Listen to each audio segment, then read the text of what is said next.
अल्लाह ताला ने जिब्राइल अलैहिस्सलाम के जरिए हजरत मोहम्मद सल्लल्लाहु अलैहि वसल्लम को खबर दी, तुम्हारे प्यारे सहाबी हजरत बिलाल रजी अल्लाहु अन्हु अब सिर्फ 7 दिन जिंदा रहेंगे और 7 दिन बाद उनका इंतकाल हो जाएगा।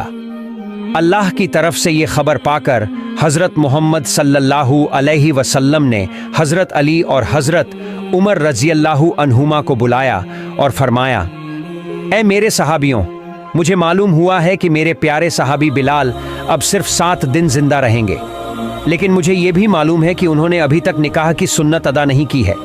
इसलिए तुम लोग जाओ, मदीने के हर घर में जाकर देखो कि कोई अपने बेटी का निकाह मेरे इस प्यारे सहाबी से करने को राजी है या नहीं। लेकिन सुन लो, तुम्हें उस बाप को यह बात जरूर बतानी होगी कि बिलाल सिर्फ 7 दिन और जिंदा रहेंगे। रसूल सल्लल्लाहु अलैहि वसल्लम का हुक्म पाकर हजरत अली और हजरत उमर रजी अल्लाहु अन्हुमा निकल पड़े। वे लोगों से कहते, हजरत मोहम्मद सल्लल्लाहु अलैहि वसल्लम अपने प्यारे सहाबी बिलाल के लिए लड़की तलाश कर रहे हैं, क्या आप अपनी बेटी बिलाल के निकाह में देंगे? पहले तो लोग कहते, क्यों नहीं, ये तो हमारी खुशकिस्मती होगी कि हम अपनी बेटी को रसूल सल्लल्लाहु अलैहि वसल्लम के प्यारे सहाबी के निकाह में दें। लेकिन जैसे ही हजरत अली और हजरत उमर बताते, ध्यान रहे बिलाल सिर्फ 7 दिन और जिंदा रहेंगे, तो लोग मना कर देते, नहीं, अगर वो सिर्फ 7 दिन जिंदा रहेंगे तो हम अपनी बेटी का निकाह नहीं करेंगे। हम नहीं चाहते कि 7 दिन बाद हमारी बेटी बेवा हो जाए। ऐसे ही 7 दिन तक किसी ने भी अपनी बेटी का निकाह हजरत बिलाल से करने को मंजूर नहीं किया। आखिरकार हजरत अली और हजरत उमर तलाश करते करते मदीने से बाहर एक जंगल में पहुंच गए। वहां उन्होंने देखा एक आदमी झोपड़ी बनाकर रह रहा है। उन्होंने उससे पूछा, क्या तुम्हारी कोई शादी लायका बेटी है? वो आदमी बोला, ऐ अल्लाह के नेक बंदों, आप मेरे जैसे गरीब के घर क्यों आए हैं? क्या वजह है?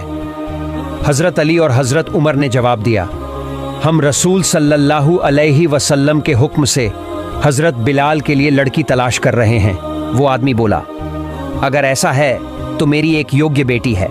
अल्लाह के रसूल सल्लल्लाहु अलैहि वसल्लम के प्यारे सहाबी हजरत बिलाल रजी अल्लाहु अन्हु जैसे शख्स के साथ अगर मैं अपनी बेटी का निकाह कर दूं तो ये तो मेरे लिए बहुत बड़ी खुशकिस्मती होगी। लेकिन हजरत अली और हजरत उमर रजी अल्लाहु अन्हुमा ने कहा, देखो, एक शर्त है और ये बात हमें रसूल सल्लल्लाहु अलैहि वसल्लम ने आपको जरूर बताने को कहा है। बिलाल रजी अल्लाहु अन्हु अब सिर्फ 7 दिन जिंदा रहेंगे, उसके बाद इस दुनिया को छोड़ देंगे। ये सुनकर उस आदमी का चेहरा बदल गया और उसने कहा, नहीं, तो फिर मैं अपनी बेटी का निकाह बिलाल से नहीं करूंगा। 7 दिन बाद अगर मेरी बेटी बेवा हो गई तो मैं ये कभी नहीं चाहूंगा। लेकिन ये पूरी बात एक लड़की दूर से सुन रही थी। वो उसी आदमी की बेटी थी। बाप के मुंह से ये बातें सुनकर वो आगे बढ़ी और बोली, अब्बा जान, मैं इस निकाह के लिए राजी हूं। आप कैसे उस पैगाम को ठुकरा सकते हैं जो अल्लाह के रसूल सल्लल्लाहु अलैहि वसल्लम ने खुद भेजा है? अब्बा जान, मेरी जिंदगी में चाहे जितनी मुश्किलें आ जाएं, मैं रसूल सल्लल्लाहु अलैहि वसल्लम के हुक्म को मानना चाहती हूं। उसकी ये बात सुनकर कुछ घंटे बाद दोनों का निकाह हो गया। रसूल के प्यारे सहाबी हजरत बिलाल रजी अल्लाहु अन्हु और उस लड़की का। निकाह के बाद हजरत बिलाल ने अपनी नई दुल्हन से कहा, प्रिय पत्नी, मैं तुमसे जानना चाहता हूं, तुम्हें मालूम था कि मैं सिर्फ 7 दिन जिंदा रहूंगा, फिर भी तुमने मुझसे निकाह क्यों किया? 7 दिन बाद तो तुम बेवा हो जाओगी। दुल्हन ने जवाब दिया, मेरे पति, सुनिए, मैं अपनी जान देकर भी अल्लाह के रसूल सल्लल्लाहु अलैहि वसल्लम का हुक्म पूरा करना चाहती हूँ।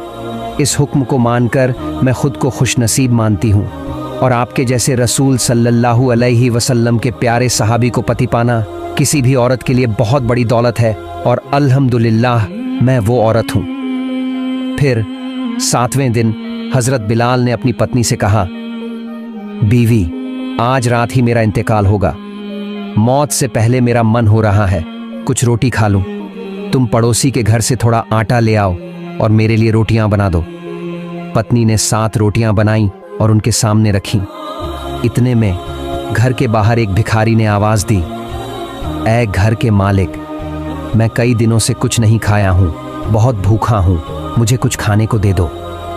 हजरत बिलाल ने जब देखा कि दरवाजे पर भूखा इंसान खड़ा है तो उन्होंने अपनी आखिरी ख्वाहिश पूरी करने के बजाय सारी रोटियां उसी भिखारी को दे दी।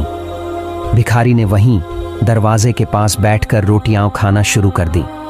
जब हजरत बिलाल का वक्त मौत आया तो मलाकुल मौत हजरत अजराइल अलैहिस्सलाम हाजिर हुए, लेकिन जैसे ही वो घर में दाखिल होने लगे उन्होंने देखा कि दरवाजे के बाहर एक फकीर बैठा है जिसने रास्ता रोक रखा है। अजराइल अलैहिस्सलाम ने कहा, ए फकीर, तुम यूं दरवाजे पर बैठकर रास्ता क्यों रोके हुए हो? मुझे अंदर जाने दो। अल्लाह रब्बुल आलमीन ने मुझे हुक्म दिया है कि मैं बिलाल की रूह कब्ज कर लूं। फकीर ने जवाब दिया, ए अजराइल अलैहिस्सलाम, क्या तुम्हें मालूम नहीं कि जब कोई खाना खा रहा हो तो उसे तंग नहीं किया जाता? क्या तुम देख नहीं रहे हो मैं यहां बैठा रोटी खा रहा हूं? वो फकीर किसी तरह भी दरवाजा छोड़ने को तैयार नहीं था। आखिरकार हजरत अजराइल अलैहिस्सलाम वापस अल्लाह के दरबार में हाजिर हुए और बोले, ए अल्लाह, मैं आपके प्यारे बंदे हजरत बिलाल की रूह लेने गया था लेकिन घर में दाखिल नहीं हो सका। दरवाजे पर एक फकीर बैठा था, रोटी खा रहा था और उसने रास्ता रोक लिया। मैं उसे छोड़कर अंदर नहीं गया। अल्लाह रब्बुल आलमीन ने फरमाया, ए अजराइल, दरवाजे पर जो बैठा खा रहा है वो मेरा बहुत प्यारा बंदे है। देखना उसके साथ कोई बेअदबी ना हो।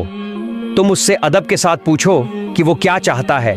अगर उसकी कोई ख्वाहिश हो तो उसे पूरा करके फिर बिलाल की रूह कब्ज करना। हुक्म पाकर हजरत अजराइल अलैहिस्सलाम दोबारा बिलाल के घर के सामने पहुंचे। देखा वही फकीर दरवाजे पर बैठा है और रोटी खा रहा है। अजराइल अलैहिस्सलाम बोले, ए अल्लाह के प्यारे बंदे, बताओ तुम क्या चाहते हो? क्या करूं जिससे तुम दरवाजे से हट जाओ? अल्लाह ने कहा है कि जो तुम चाहोगे वही किया जाएगा। फकीर बोला, बिलाल ने मुझे 7 रोटियां दी हैं और अल्लाह ताला ने फरमाया है कि जो एक नेकी करता है उसे 10 गुना इनाम मिलता है। तो मैं चाहता हूं इन 7 रोटियों के बदले बिलाल को 70 साल की जिंदगी और दे दी जाए। अजराइल अलैहिस्सलाम ने कहा, यह तो मुमकिन नहीं। अल्लाह रब्बुल आलमीन ने मुझे हुक्म दिया है कि बिलाल की रूह कब्ज करूं। मैं उनकी उम्र कैसे बढ़ा सकता हूं? हां, इसके अलावा तुम जो चाहो अल्लाह तुम्हें दे देंगे। फकीर बोला, नहीं, मुझे दुनिया का कोई माल दौलत या आराम नहीं चाहिए। मैं सिर्फ यही चाहता हूं कि रसूल सल्लल्लाहु अलैहि वसल्लम के प्यारे सहाबी बिलाल की उम्र 70 साल और बढ़ा दी जाए। अजराइल अलैहिस्सलाम ने कहा, तुम्हारी ये मांग मैं पूरा नहीं कर सकता।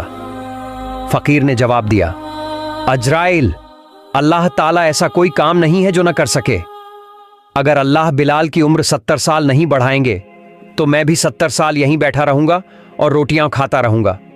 इस तरह न तुम अंदर जा पाओगे न ही उनकी रूह कब्ज कर सकोगे, क्योंकि मैं यहां से हटूंगा ही नहीं। रसूलुल्लाह ने एक हदीस में फरमाया, इस दुनिया में अल्लाह ताला के ऐसे कुछ बंदे होते हैं कि अगर वे अल्लाह ताला के नाम पर कसम खाकर कोई बात कह दें तो अल्लाह ताला जरूर उनकी बात पूरी करते हैं। हजरत बिलाल रदियल्लाहु अन्हु के दरवाजे के सामने जो फकीर बैठे थे वे थे अल्लाह और उसके रसूल के दीवाने हजरत ओवैस करनी रहमतुल्लाह अलैह।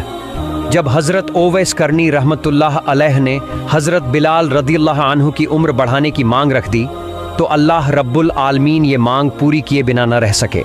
अल्लाह ताला ने हजरत अजराइल अलैहिस्सलाम को बुलाकर फरमाया, ए मलाकुल मौत अजराइल, मेरे प्यारे बंदे ओवैस करनी ने एक मांग रख दी है और मैं ये मांग पूरी न करूं, ये कैसे हो सकता है? ए अजराइल, तुम लौट आओ। मैंने अपने बंदे ओवैस करनी की मांग मंजूर कर ली है और हजरत बिलाल की उम्र में 70 साल का इजाफा कर दिया है। एक बार खलीफा ए खास हजरत उमर फारूक रदियल्लाहु अन्हु हजरत अली रदियल्लाहु अन्हु को साथ लेकर कूफा शहर की तरफ रवाना हुए।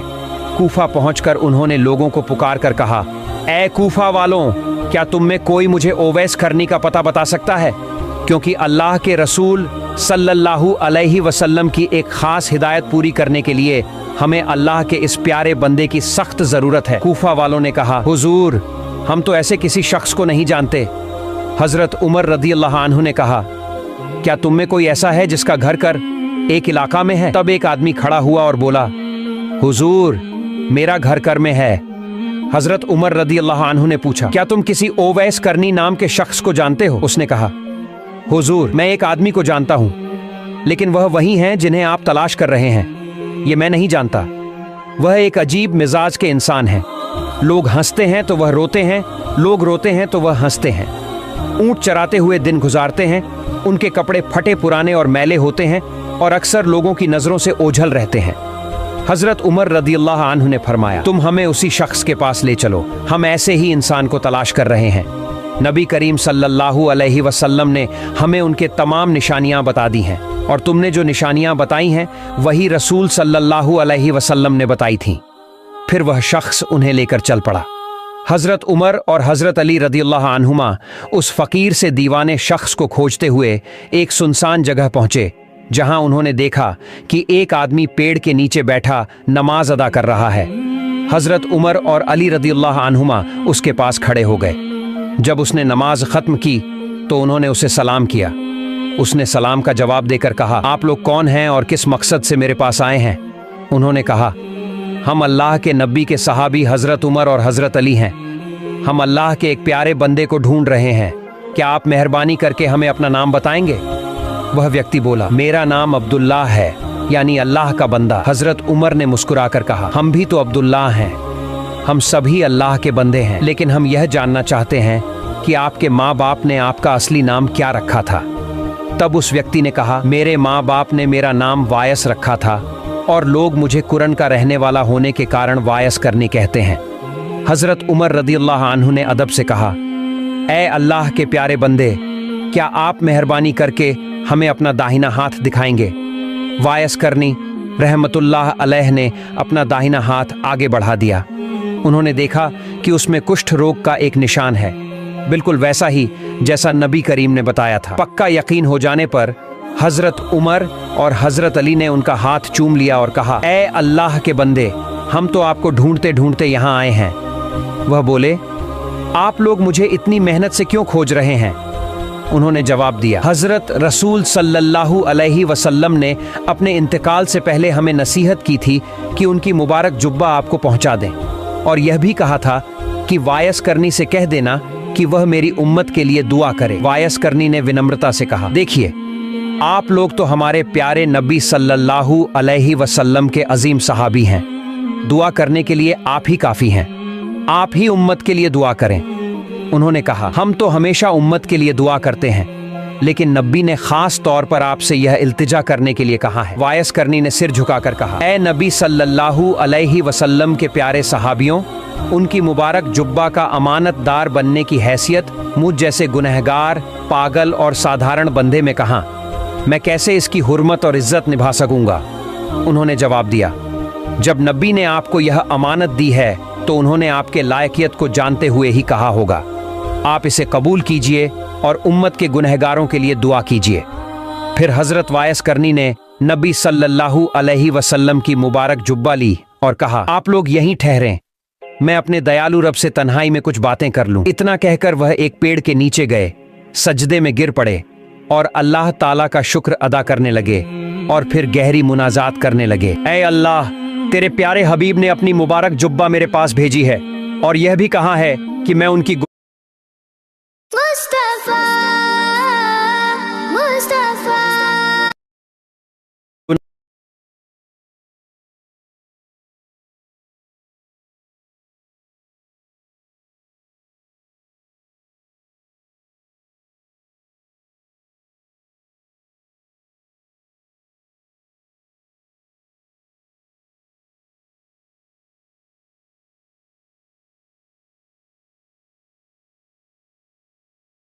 हजरत अली और उमर रदियल्लाहु अन्हुमा को जिम्मेदारी दी। उन्होंने भी अपना फर्ज पूरा कर दिया और तेरे प्यारे हबीब ने मुझे भी एक जिम्मेदारी दी है कि मैं उनकी गुनाहगार उम्मत के लिए दुआ करूं। तेरे हबीब ने अपना फर्ज पूरा कर दिया। हजरत अली और उमर रदियल्लाहु अन्हुमा को जिम्मेदारी दी। उन्होंने भी अपना फर्ज पूरा कर दिया और तेरे प्यारे हबीब ने मुझे भी एक जिम्मेदारी दी है कि मैं उनकी गुनाहगार उम्मत के लिए दुआ करूं। तो ए रहमत वाले, मैं तेरे प्यारे हबीब के वास्ते उनकी तमाम गुनाहगार उम्मत के लिए दुआ करता हूँ, तू उनको माफ़ कर दे। इस दुआ पर अल्लाह ताला ने फरमाया, ऐ ओवैस, तू सजदे से सर उठा, तेरी इस दुआ की बरकत से मैंने उम्मत मोहम्मदी का एक हिस्सा माफ़ कर दिया। ओवैस करनी रहमतुल्लाह अलैहि ने कहा, ए अल्लाह, जब तक तू सारी उम्मत को माफ नहीं करेगा मैं सजदे से सर नहीं उठाऊंगा और तेरे प्यारे हबीब की जुब्बा भी नहीं पहनूंगा। अल्लाह ताला ने फरमाया, ए ओवैस, तेरी दुआ की वजह से मैंने उम्मत मोहम्मदी का 1/3 गुनाह माफ कर दिया, अब तू सजदे से सर उठा। ओवैस करनी रहमतुल्लाह अलैहि ने फिर कहा, ए अल्लाह, जब तक तू अपने प्यारे हबीब की पूरी उम्मत को माफ नहीं करेगा मैं सजदे से नहीं उठूंगा और उनकी जुब्बा भी नहीं पहनूंगा। अल्लाह ताला ने फरमाया, ए ओवैस, तेरी दुआ की वजह से मैंने उम्मत के आधे गुनाह माफ कर दिए, अब तू सजदे से सर उठा। ओवैस करनी रहमतुल्लाह अलैहि ने कहा, ए अल्लाह, तू पूरी उम्मत को माफ कर दे तभी मैं सर उठाऊंगा।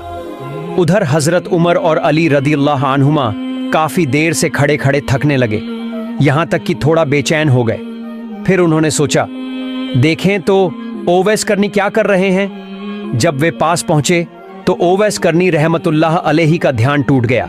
उन्होंने अफसोस के साथ कहा, अगर आप लोग बस एक लम्हा और रुक जाते तो मैं अल्लाह से सारी उम्मत के गुनाह माफ करवा लेता, लेकिन आपके आने से मेरा ध्यान टूट गया और मैं वो मकाम हासिल नहीं कर सका। यह सुनकर हजरत उमर और अली रदियल्लाहु अन्हुमा अफसोस करने लगे और तौबा की, ए अल्लाह, तेरे प्यारे बंदे का ध्यान तोड़ने के लिए हमें माफ कर दे। फिर हजरत अली रदियल्लाहु अन्हु ने ओवैस करनी रहमतुल्लाह अलैहि से पूछा, ए अल्लाह के बंदे, आप अल्लाह के रसूल से इतनी मोहब्बत करते हैं, फिर भी उनकी जिंदगी में मदीना आकर उनसे मुलाकात क्यों नहीं की। ओवैस करनी रहमतुल्लाह अलैहि ने मुस्कुराकर कहा, अच्छा, आप लोग तो हमेशा हजरत मोहम्मद सल्लल्लाहु अलैहि वसल्लम के पास ही रहते थे, जरा बताइए उनके मुबारक चेहरे पर जो भौहें थीं वो जुड़ी हुई थीं या उनके बीच में फसला था। तब हजरत उमर और अली रदियल्लाहु अन्हुमा ने कहा, ए अल्लाह के प्यारे सहाबी, हमने तो उनके सम्मान और मर्यादा के ख्याल से कभी उनकी ओर नजर उठाकर भी नहीं देखा। वाइस करनी रहमतुल्लाह अलैह ने कहा, रसूल करीम सल्लल्लाहु अलैहि वसल्लम को मैंने कभी नहीं देखा,